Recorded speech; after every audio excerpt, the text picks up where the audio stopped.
ಶರವನ್ನ ನವರಾತ್ರಿ ಹಬ್ಬದ ಪ್ರತಿಯೊಂದು ಪವಿತ್ರ ದಿನವೂ ಕೂಡ ದುರ್ಗಾದೇವಿಯ ವಿವಿಧ ರೂಪಗಳನ್ನು ನಾವು ಪೂಜಿಸುತ್ತೇವೆ. ಅದೇ ರೀತಿ ನವರಾತ್ರಿ ಹಬ್ಬದ 7ನೇ ದಿನದಂದು ದುರ್ಗಾದೇವಿಯ ಉಗ್ರ ರೂಪವಾದಂತಹ ಕಾಳರಾತ್ರಿ ಅಥವಾ ಕಾಳಿ ದೇವಿಯನ್ನು ಪೂಜಿಸುತ್ತೇವೆ.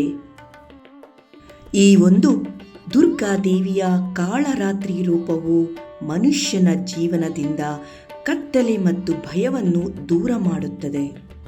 ಅಜ್ಞಾನವನ್ನು ನಾಶ ಮಾಡಿ ಕೆಟ್ಟವರ ವಿರುದ್ಧ ವಿಜಯವನ್ನು ಸಂಕೇತಿಸುತ್ತದೆ.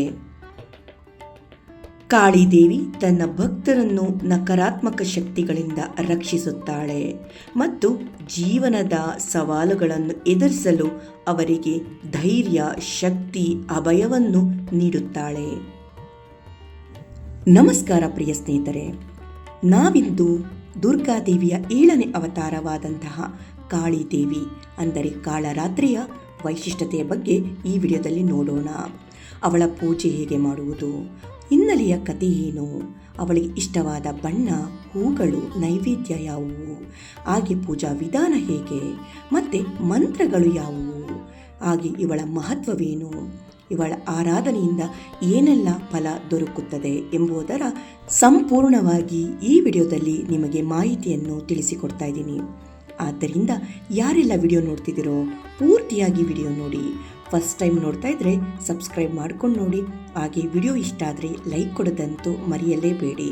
ಮತ್ತು ನಿಮ್ಮ ಪ್ರೀತಿ ಪಾತ್ರರಿಗೆ ಎಲ್ಲರಿಗೂ ಈ ವಿಡಿಯೋನ ಶೇರ್ ಮಾಡಿ. ಈಗ ಕಾಳರಾತ್ರಿ ದೇವಿಯ ಸ್ವರೂಪದ ಬಗ್ಗೆ ಈಗ ವಿವರಣೆ ನೋಡೋಣ. ಕಾಳರಾತ್ರಿಯ ದೇಹವು ಕಪ್ಪು ಬಣ್ಣದಂತೆ ಗಾಢಾಂಧಕಾರವನ್ನು ಹೋಲುತ್ತದೆ. ತಲೆಯ ಜಡೆಯನ್ನು ಕಟ್ಟದೆ ಹಾಗೆಯೇ ಬಿಟ್ಟಿದ್ದಾಳೆ. ಕುತ್ತಿಗೆಯಲ್ಲಿ ಹೊಳೆಯುವ ಮಾಲೆ ಇದೆ. ದೇವಿಗೆ 3 ಕಣ್ಣುಗಳಿದ್ದು ಅವು ಗೋಲಾಕಾರದಂತೆ ಪ್ರಕಾಶಮಾನವಾಗಿರುತ್ತವೆ. ಉಸಿರಾಡುವಾಗ ಬೆಂಕಿಯ ಜ್ವಾಲೆಗಳು ಹೊರಹೊಮ್ಮುತ್ತವೆ. ಆಕೆಯ ವಾಹನ ಕತ್ತೆ. ಬಲಗಡೆಯ ಮೇಲಿನ ಕೈ ವರಮುದ್ರೆಯಲ್ಲಿ ಇದ್ದರೆ ಬಲಗಡೆಯ ಕೆಳಗಿನ ಕೈ ಅಭಯ ಮುದ್ರೆಯಲ್ಲಿ ಇದೆ. ಎಡಗಡೆಯ ಮೇಲಿನ ಕೈಯಲ್ಲಿ ಖಡ್ಗವಿದ್ದರೆ ಎಡಗಡೆಯ ಕೆಳಗಿನ ಕೈಯಲ್ಲಿ ಕಬ್ಬಿಣದ ಮುಳ್ಳನ್ನು ಹಿಡಿದಿದ್ದಾಳೆ. ಈ ಸ್ವರೂಪದಲ್ಲಿ ದುರ್ಗೆಯು ಭಯಾನಕಳಾಗಿ ಕಾಣಿಸಿಕೊಂಡರೂ ಭಕ್ತರನ್ನು ರಕ್ಷಿಸುವುದರಲ್ಲಿ, ಫಲಗಳನ್ನು ಕೊಡುವುದರಲ್ಲಿ ಸದಾ ಇವಳು ಶುಭಂಕರಿ. ಈ ಶಕ್ತಿರೂಪಿಣಿ ಅಂಧಕಾರವನ್ನು ಹೇಗೆ ದೂರ ಮಾಡುತ್ತಾಳೋ ಅದೇ ರೀತಿ ಮನುಷ್ಯನ ಬದುಕಿನಲ್ಲಿ ಅನಾರೋಗ್ಯ, ಕೆಟ್ಟ ಆಲೋಚನೆಗಳನ್ನು ತೆಗೆದುಹಾಕಿ ಶಾಂತಿ, ಧೈರ್ಯವನ್ನು ತುಂಬುತ್ತಾಳೆ. ಪುರಾಣದ ಪ್ರಕಾರ ಕಾಳರಾತ್ರಿ ದೇವಿಯ ಹಿನ್ನೆಲೆಯ ಕಥೆಯನ್ನು ಈಗ ತಿಳಿಯೋಣ. ಪುರಾಣಗಳ ಪ್ರಕಾರ ರಕ್ತ ಬೀಜಾಸುರ ಎಂಬ ಅಸುರನು ದೇವತೆಗಳಿಗೆ ಬಹಳ ತೊಂದರೆ ಕೊಡುತ್ತಿದ್ದ. ಅವನಿಗೆ ಒಂದು ವಿಶೇಷ ವರವಿತ್ತು. ಅವನ ಒಂದು ರಕ್ತ ಹನಿ ಭೂಮಿಗೆ ಬಿದ್ದರೂ ಅಲ್ಲಿ ಹೊಸ ಅಸುರ ಹುಟ್ಟುತ್ತಾನೆ ಎಂಬ ವರ ಪಡೆದಿದ್ದ. ಹೀಗಾಗಿ ಅವನನ್ನು ಯಾರೂ ಕೊಲ್ಲಲು ಸಾಧ್ಯವಾಗುತ್ತಿರಲಿಲ್ಲ. ಎಲ್ಲ ದೇವತೆಗಳು ಪಾರ್ವತಿ ದೇವಿಯ ಮೊರೆ ಹೋದಾಗ ಪಾರ್ವತಿ ದೇವಿ ಮಹಾಕಾಳಿಯ ರೂಪದಲ್ಲಿ ದೇವಿ ಕಾಳರಾತ್ರಿಯಾಗಿ ಅವತರಿಸಿಕೊಂಡಳು. ಅವಳ ದೇಹ ಕಪ್ಪಾಗಿತ್ತು, ಕೇಶಗಳು ಹರಡಿಕೊಂಡಿದ್ದವು, ಬಾಯಿಯಿಂದ ಅಗ್ನಿ ಜ್ವಾಲೆ ಹೊರಹೊಮ್ಮುತ್ತಿತ್ತು. ಅವಳನ್ನು ನೋಡಿದರೆ ಎಂಥ ಶತ್ರುಗಳಿಗೂ ಕೂಡ ಭಯ ಹುಟ್ಟುವಂತಹ ರೂಪವಾಗಿತ್ತು. ಕಾಳರಾತ್ರಿ ದೇವಿಯು ಅವನ ಮೇಲೆ ದಾಳಿ ಮಾಡಿದಾಗ ಅವನಿಂದ ಚೆಲ್ಲಿದಂಥ ರಕ್ತವು ಮತ್ತೆ ಮತ್ತೆ ಹಲವಾರು ತದ್ರೂಪಗಳನ್ನು ಹುಟ್ಟುಹಾಕುತ್ತಿತ್ತು. ಇದರಿಂದ ತಾಯಿಗೆ ಕೋಪ ಉಕ್ಕಿ ಬರುತ್ತಿತ್ತು. ಅವನನ್ನು ಸೋಲಿಸುವುದು ಅಸಾಧ್ಯವಾಗಿತ್ತು. ಕೋಪಗೊಂಡ ತಾಯಿ ನಂತರ ಕೆಳಗೆ ಬೀಳದಂತೆ ಅವನ ರಕ್ತವನ್ನು ಅಂತಿಮವಾಗಿ ಕುಡಿದು ರಕ್ತ ಬೀಜಾಸುರನನ್ನು ಕೊಂದು ಹಾಕಿದಳು. ಹೀಗೆ ಲೋಕ ಕಲ್ಯಾಣಕ್ಕಾಗಿ ತಾಯಿಯು ರಕ್ತ ಬೀಜಾಸುರನನ್ನು ವಧಿಸಿ ನಂತರ ಶಾಂತ ರೂಪಕ್ಕೆ ಮರಳಿದಳು. ಈಗ ತಿಳಿಯೋಣ ತಾಯಿಗೆ ಪ್ರಿಯವಾದಂತಹ ಬಣ್ಣ ಯಾವುದು, ಹೂ ಯಾವುದು, ಹಾಗೆ ನೈವೇದ್ಯ ಯಾವುದು ಎಂದು. ಕಾಳರಾತ್ರಿ ದೇವಿಗೆ ಕೇಸರಿ ಬಣ್ಣ ಎಂದರೆ ಇಷ್ಟ. ಆದ್ದರಿಂದ ನಾವು ಪೂಜೆ ಮಾಡುವಾಗ ದೇವಿಗೆ ಕೇಸರಿ ಬಣ್ಣದ ಸೀರೆ ಅಥವಾ ಕೇಸರಿ ಬಣ್ಣದ ರವಿಕೆ ಕಣವನ್ನು ಅರ್ಪಿಸಬಹುದು. ಹೂವಿಗೆ ಬಂದರೆ ದಾಸವಾಳ ಎಂದರೆ ತಾಯಿಗೆ ತುಂಬಾ ಇಷ್ಟ. ಪೂಜೆ ಮಾಡುವಾಗ ದಾಸವಾಳದ ಮಾಲೆಯನ್ನು ಅವಳಿಗೆ ಅರ್ಪಿಸಿದರೆ ತುಂಬಾ ಶ್ರೇಷ್ಠಕರ. ಇಲ್ಲವೆಂದರೆ ಸೇವಂತಿಗೆ ಹೂವನ್ನಾದರೂ ಅವಳಿಗೆ ಸಮರ್ಪಿಸಬಹುದು. ಮತ್ತೆ ಕಮಲದ ಹೂ ಕೂಡ ಅವಳಿಗೆ ಶ್ರೇಷ್ಠವಾದ ಹೂವು. ಇನ್ನು ನೈವೇದ್ಯವಾಗಿ ಬೆಲ್ಲ ಎಂದರೆ ತಾಯಿಗೆ ತುಂಬ ಪ್ರೀತಿ. ಬೆಲ್ಲವನ್ನು ನೀವು ನೈವೇದ್ಯವಾಗಿ ತಾಯಿಗೆ ಅರ್ಪಿಸಬಹುದು. ಇಲ್ಲವೆಂದರೆ ಬೆಲ್ಲದಿಂದ ಮಾಡಿದ ಹೋಳಿಗೆ, ಪಂಚಕಜಾಯ ಹೀಗೆ ಅನೇಕ ನೈವೇದ್ಯಗಳನ್ನು ಮಾಡಿ ತಾಯಿಗೆ ಸಮರ್ಪಿಸಬಹುದು. ಇನ್ನು ನಿಂಬೆಹಣ್ಣಿನಿಂದ ಮಾಡಿದ ಯಾವುದೇ ಪದಾರ್ಥವನ್ನು ತಾಯಿಗೆ ನೈವೇದ್ಯವಾಗಿ ಅರ್ಪಿಸಿದರೆ ತುಂಬಾ ಮಂಗಳಕರ. ನೀವು ನಿಂಬೆಹಣ್ಣಿನ ಪಾನಕ ಕೂಡ ತಾಯಿಗೆ ಸಮರ್ಪಿಸಬಹುದು. ಈಗ ತಿಳಿದುಕೊಳ್ಳೋಣ ಕಾಳಿ ಮಾತೆಯ ಪೂಜಾ ವಿಧಾನವನ್ನು. ಇದನ್ನು ಶ್ರದ್ಧಾ ಭಕ್ತಿಯಿಂದ ಮಾಡಿದರೆ ತಾಯಿಯ ಅನುಗ್ರಹ ನಿಮ್ಮ ಮೇಲೆ ಸದಾ ಕಾಲ ಇರುತ್ತದೆ. ಬೆಳಿಗ್ಗೆ ಬೇಗ ಎದ್ದು ಸ್ನಾನ ಮಾಡಿ ಶುದ್ಧವಾದ ಬಟ್ಟೆಗಳನ್ನು ಧರಿಸಿಕೊಳ್ಳಬೇಕು. ಪೂಜೆ ಮಾಡುವ ಸ್ಥಳವನ್ನು ಶುದ್ಧ ಮಾಡಬೇಕು. ನಂತರ ಕಾಳರಾತ್ರಿ ದೇವಿಯ ಫೋಟೋ ಅಥವಾ ವಿಗ್ರಹ ಇದ್ದರೆ ಅದನ್ನು ಸ್ಥಾಪಿಸಬೇಕು. ಇಲ್ಲವೆಂದರೆ ದುರ್ಗಾಮಾತೆಯ ಫೋಟೋ ಅಥವಾ ವಿಗ್ರಹವನ್ನು ಕೂಡ ಸ್ಥಾಪಿಸಬಹುದು. ನಂತರ ಪೂಜೆಯನ್ನು ಪ್ರಾರಂಭಿಸಬೇಕು. ಮೊದಲಿಗೆ ಕಳಶವನ್ನು ಸ್ಥಾಪಿಸಬೇಕು. ನಂತರ ತಾಯಿಗೆ ಅರಿಶಿನ, ಕುಂಕುಮ, ಚಂದನವನ್ನು ಇಡಬೇಕು. ತಾಯಿಗೆ ಪ್ರಿಯವಾದಂತಹ ದಾಸವಾಳ ಹೂ ಅಥವಾ ಕಮಲದ ಹೂ ಅಥವಾ ಬಿಳಿ ಹೂಗಳನ್ನಾದರೂ ತಾಯಿಗೆ ಅರ್ಪಿಸಬಹುದು.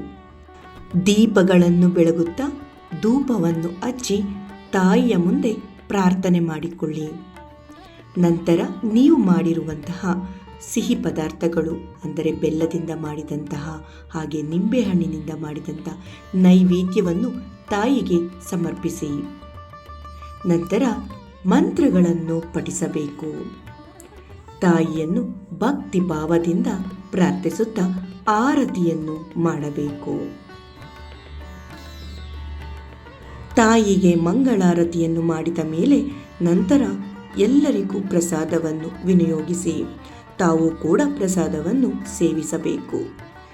ನಂತರ ಮುತ್ತೈದೆಯರಿಗೆ ನೀವು ಅರಿಶಿನ, ಕುಂಕುಮ ಹಾಗೆ ತಾಂಬೂಲವನ್ನು ಕೊಡಬಹುದು. ಸಂಜೆ ವೇಳೆಗೆ ಮತ್ತೆ ತಾಯಿಗೆ ಆರತಿಯನ್ನು ಮಾಡಿ ನಮ್ಮ ಇಷ್ಟಾರ್ಥಗಳೆಲ್ಲ ತಾಯಿಯ ಮುಂದೆ ಕೇಳಿಕೊಂಡು ಅದನ್ನೆಲ್ಲ ತಾಯಿ ಈಡೇರಿಸುವಂತೆ ಪ್ರಾರ್ಥನೆ ಮಾಡಿಕೊಳ್ಳಿ. ಅವಳ ಅನುಗ್ರಹ ಸದಾಕಾಲ ನಿಮ್ಮ ಮೇಲೆ ಇರಲಿ ಎಂದು ಭಕ್ತಿ ಭಾವದಿಂದ ತಾಯಿಯನ್ನು ಬೇಡಿಕೊಳ್ಳಿ. ಹೀಗೆ ತಾಯಿಯನ್ನು ಭಕ್ತಿಯಿಂದ ಆರಾಧಿಸಿದರೆ ಕೆಲಸಗಳಲ್ಲಿನ ಅಡೆತಡೆ ದೂರವಾಗುತ್ತದೆ. ಹಾಗೆ ದುಷ್ಟರಿಂದ ನಿಮಗೆ ಬಾಧೆಗಳು ಕೂಡ ದೂರವಾಗುತ್ತವೆ. ಹಾಗೆ ಬೆಂಕಿಯಿಂದ, ನೀರಿನಿಂದ ಆಗುವ ತೊಂದರೆಗಳು ಕೂಡ ದೂರವಾಗುತ್ತವೆ. ಅಷ್ಟೇ ಅಲ್ಲದೆ ಈ ತಾಯಿಗೆ ಶನಿ ಗ್ರಹವು ಅಧಿಪತಿಯಾಗಿರುವುದರಿಂದ ಶನಿ ದೋಷಗಳು ಕೂಡ ನಿವಾರಣೆಯಾಗಿ ತಾಯಿಯ ಅನುಗ್ರಹ ಹಾಗೆ ಅವಳ ರಕ್ಷಣೆ ಸದಾಕಾಲ ನಿಮ್ಮ ಮೇಲೆ ಇರುತ್ತದೆ. ಈಗ ಕೇಳೋಣ ತಾಯಿಯ ಪವಿತ್ರವಾದ ಮಂತ್ರಗಳನ್ನು. ಪೂಜೆ ಪ್ರಾರಂಭಿಸುವಾಗ ಕೇಳಬೇಕಾದಂತಹ ಸರಳವಾದಂಥ ಮಂತ್ರ ಹೀಗಿದೆ. ಓಂ ದೇವಿ ಕಾಳರಾತ್ರಿಯೈ ನಮಃ. ಓಂ ದೇವಿ ಕಾಳರಾತ್ರಿಯೈ ನಮಃ. ಓಂ ದೇವಿ ಕಾಳರಾತ್ರಿಯೈ ನಮಃ. ಈಗ ಕೇಳೋಣ ತಾಯಿಯ ಸ್ತುತಿ ಮಂತ್ರ. ಯಾ ದೇವಿ ಸರ್ವಭೂತೇಷು ಮಾ ಕಾಲರಾತ್ರಿರೂಪೇಣ ಸಂಸ್ಥಿತಾ ನಮಸ್ತಸ್ಯೈ ನಮಸ್ತಸ್ಯೈ ನಮಸ್ತಸ್ಯೈ ನಮೋ ನಮಃ. ಯಾ ದೇವಿ ಸರ್ವಭೂತೇಷು ಮಾ ಕಾಲರಾತ್ರಿರೂಪೇಣ ಸಂಸ್ಥಿತಾ ನಮಸ್ತಸ್ಯೈ ನಮಸ್ತಸ್ಯೈ ನಮಸ್ತಸ್ಯೈ ನಮೋ ನಮಃ. ಯಾ ದೇವಿ ಸರ್ವಭೂತೇಷು ಮಾ ಕಾಲರಾತ್ರಿರೂಪೇಣ ಸಂಸ್ಥಿತಾ ನಮಸ್ತಸ್ಯೈ ನಮಸ್ತಸ್ಯೈ ನಮಸ್ತಸ್ಯೈ ನಮೋ ನಮಃ.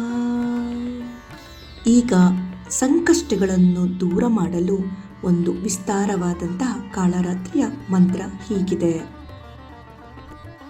ಹೇಂ ಹ್ರೀಂ ಕ್ಲೀಂ ಶ್ರೀ ಕಾಳರಾತ್ರಿ ಸರ್ವವಶ್ಯಂ ಕುರು ಕುರು ವೀರ್ಯ ದೇಹಿ ದೇಹಿ ಗೈ ನಮಃ. ಹೇಂ ಹ್ರೀಂ ಕ್ಲೀಂ ಶ್ರೀ ಕಾಳರಾತ್ರಿ ಸರ್ವವಶ್ಯಂ ಕುರು ಕುರು ವೀರ್ಯ ದೇಹಿ ದೇಹಿ ಗೈ ನಮಃ. ಹೇಂ ಹ್ರೀಂ ಕ್ಲೀಂ ಶ್ರೀ ಕಾಳರಾತ್ರಿ ಸರ್ವವಶ್ಯಂ ಕುರು ಕುರು ವೀರ್ಯ ದೇಹಿ ದೇಹಿ ಗೈ ನಮಃ.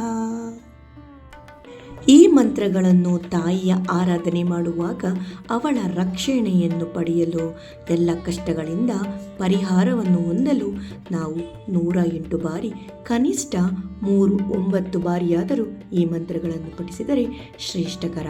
ಕಾಳರಾತ್ರಿ ದೇವಿಯು ಎಲ್ಲರ ಜೀವನದಲ್ಲಿ ಕತ್ತಲೆ, ಭಯ ಮತ್ತು ಸಂಕಟಗಳನ್ನು ನಿವಾರಿಸಿ ಈ ನವರಾತ್ರಿಯಲ್ಲಿ ಅವಳ ಆಶೀರ್ವಾದವು ಎಲ್ಲರ ಮೇಲೆ ಇರಲಿ ಎಂದು ನಾನು ಬೇಡಿಕೊಳ್ಳುತ್ತಾ ಈ ಒಂದು ವಿಡಿಯೋನ ನಾನು ಇಲ್ಲಿಗೆ ಎಂಡ್ ಮಾಡ್ತಾ ಇದ್ದೀನಿ. ಈ ವಿಡಿಯೋ ನಿಮಗೆ ಇಷ್ಟ ಆಗಿದೆ ಅಂತ ಭಾವಿಸ್ತಾ ಇದ್ದೀನಿ. ವಿಡಿಯೋಗೊಂದು ಲೈಕ್ ಕೊಡೋದನ್ನು ಮರಿಬೇಡಿ.